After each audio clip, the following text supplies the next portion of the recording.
Hey guys, Case from Top Branch. Another thing with bar maintenance that you want to watch sometimes is the sprocket here. Was cutting down over the hill here. Ended up catching a stick right on the very end of it, and then the chain kind of got loose. So I, of course, need a scrunch to check it out. And turns out that what they call a nice, better, lighter bar is also designed for light use. I think it's 3 months old. But if you look ever so closely, this thing right here is wider and it wiggles quite a bit. Plus, when I get to spinning at some point, it will go up and down. This tip of the bar spread and a whole bunch of ball bearings actually came out. So we're gonna need a new bar.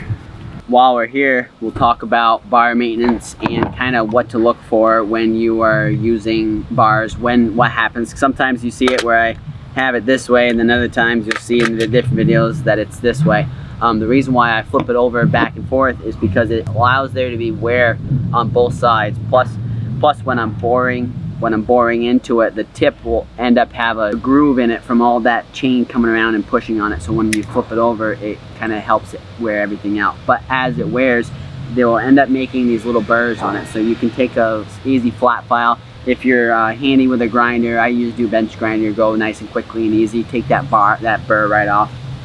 Sometimes you'll have a burr right on the end of the inside of the bar here, where the chain is coming back into these grooves right here. So you just want to watch it. Wear gloves when you're doing this. If you look up really closely right here, you can see these burrs that we're talking about. And this is where the burr broke off, but you can see there's a big section right here. And this is actually really sharp, so just be careful when you're doing this. Cleaning the bar is really important to make sure that there's no debris in this groove as well. Plus, there's the oil ports. There's two little oil ports right there, and an identical one on the opposite side. So when you flip it, it's always inside of this oil groove is always getting oil into the bar. Also with your chainsaw, you have wear plates that are right here. This chain catcher is really important to keep intact, because if your chain ever comes apart, a lot of times it will come apart, and this chain catcher will help catch it, so that way it doesn't just go flying out of the saw, way in behind you, or hit your leg.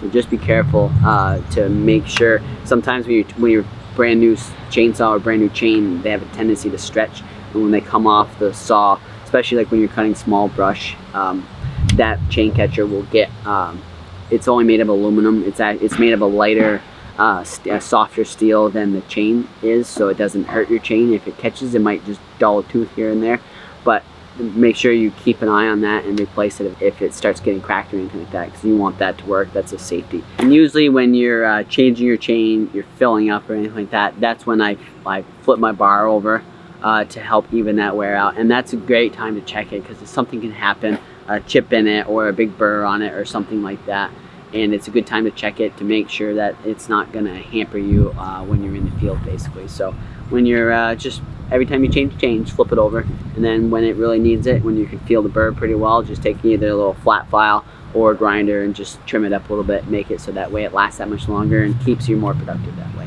Make sure when you're handling your bars, use gloves, and when the tip gets all worn out, throw it away before you end up using it, because it's going to make your saw work that much harder. So we're going to grab a new bar, put in a real standard bar on it, because it's only 3 months use out of this thing. Ain't worth it.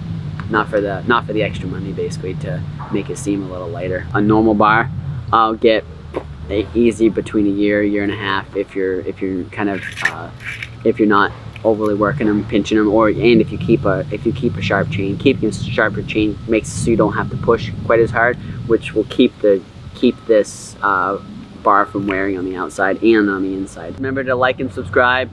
If you have any questions, feel free to put them in the comments below. We're going to try and get to them whenever we can. Of course, sometimes the situations don't come up for a while until we can find a specific instance where we can answer your guys' questions. Steel light bars, they're really great because it's light on your shoulder when you go and throw it.